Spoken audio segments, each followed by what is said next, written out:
आज हम डिस्कस करेंगे बीटाट्रॉन। तो बीटाट्रॉन क्या है?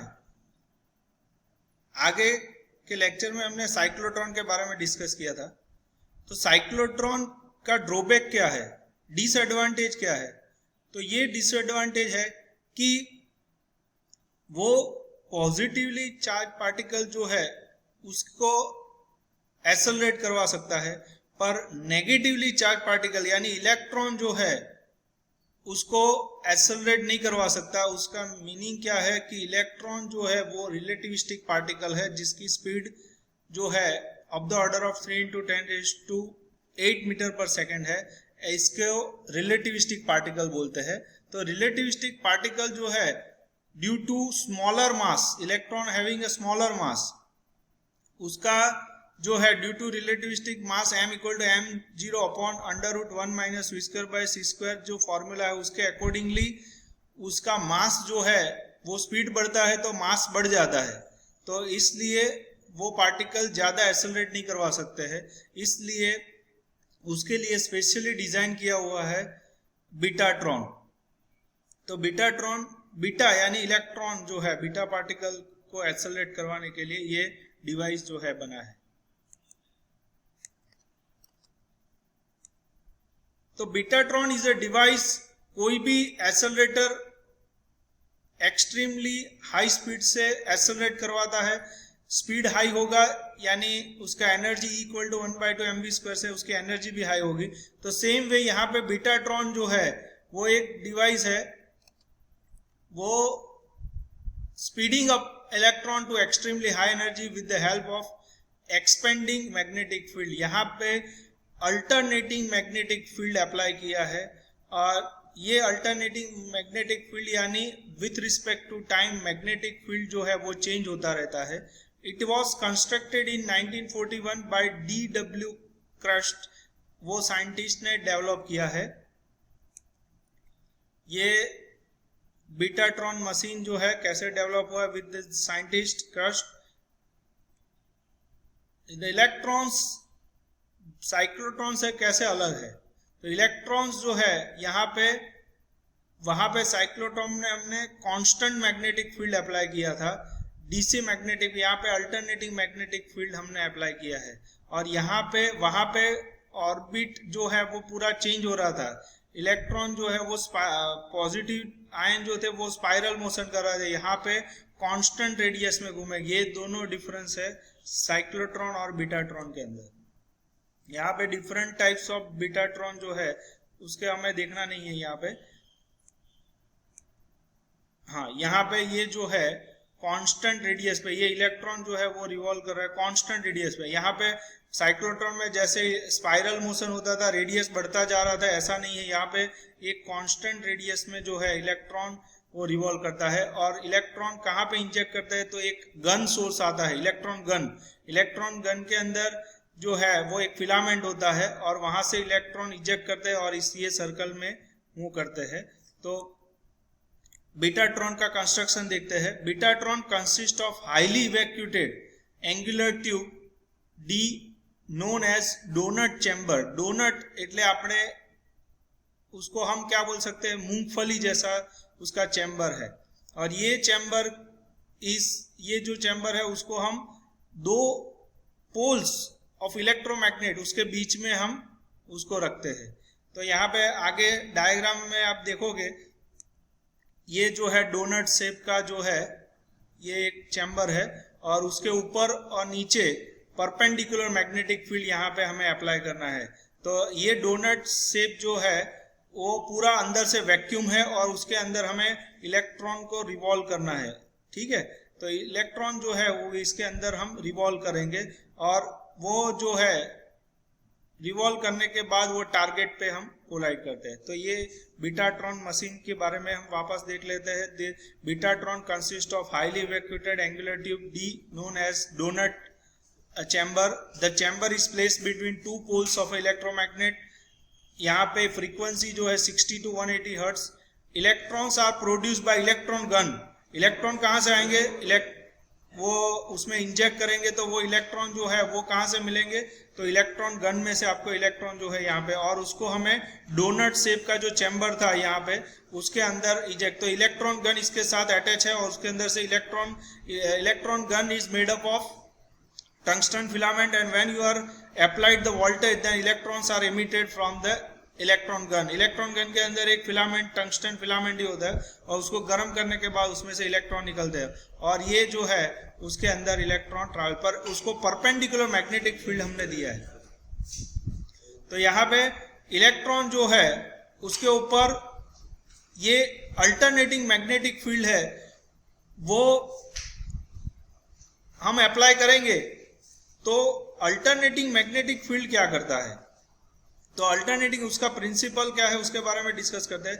तो पहले उसका प्रिंसिपल जो है वो प्रिंसिपल बीटाट्रॉन का ट्रांसफॉर्मर का जो प्रिंसिपल है वही प्रिंसिपल यहाँ पे बीटाट्रॉन का है। उसमें क्या होता है, ट्रांसफॉर्मर में प्राइमरी कॉइल और सेकेंडरी कॉइल आता है।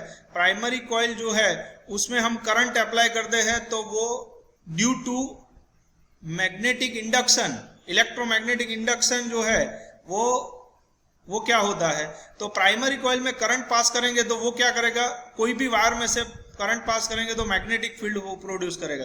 तो प्राइमरी कॉइल में करंट दिया तो मैग्नेटिक फ्लक्स प्रोड्यूस, वो सेकेंडरी कॉइल के साथ लिंक होता है और उसके अंदर जो है वो ईएमएफ यानी वोल्टेज जनरेट होते हैं। ये बेसिक 12th में अंदर फैराडेज एक्सपेरिमेंट में आपने देखा होगा।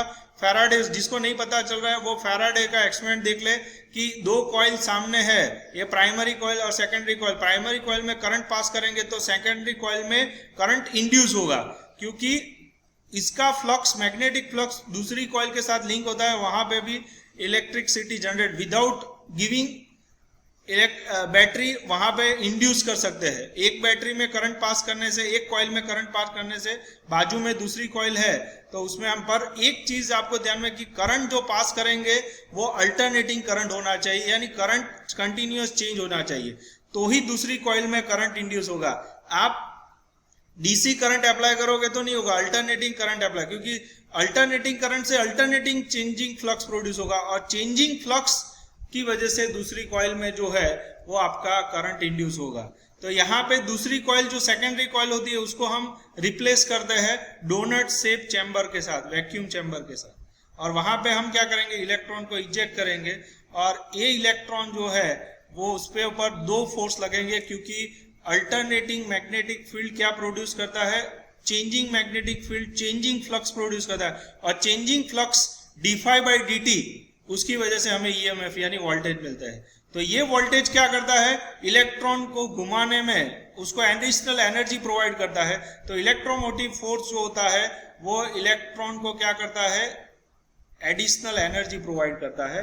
तो यहाँ पे इलेक्ट्रॉन को जो एनर्जी प्रोवाइड करता है वो कौन प्रोवाइड करता है, इलेक्ट्रोमोटिव फोर्स यानी एक वोल्टेज ईएमएफ E = d∅dt। ये है फैराडेज लॉ।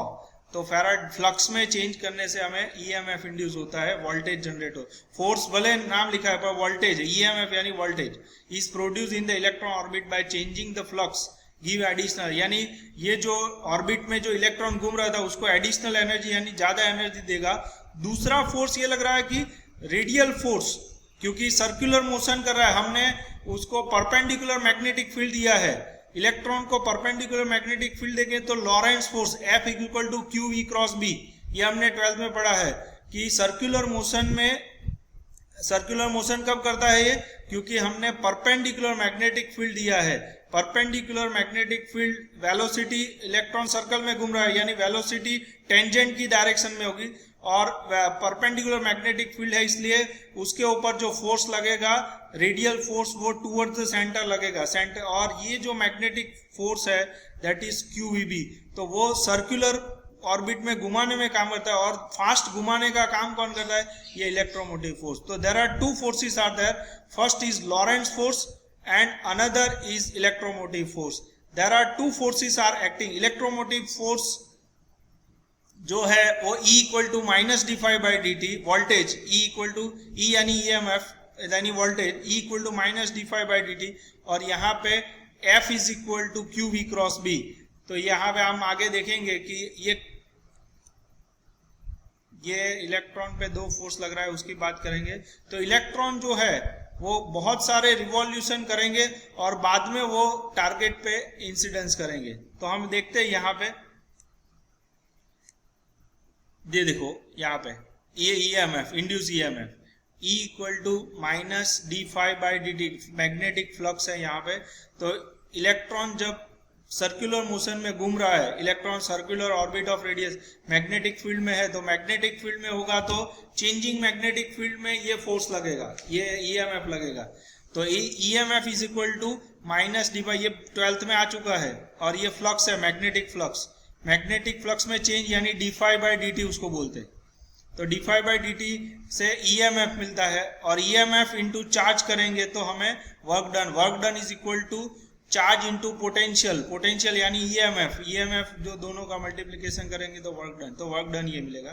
दूसरा फोर्स जो टेंजेंशियल लगता है वो work done is equal to force into displacement, यानी एक सर्कल घुमाता है तो 2πr डिस्टेंस कवर करता है, तो work done is equal to force into displacement करने से ये मिलेगा आपको। तो दो वर्क डन है, एक ये वर्क डन और ये वर्क डन, तो दोनों को कंपेयर करेंगे तो फोर्स आपको मिलेगा ये,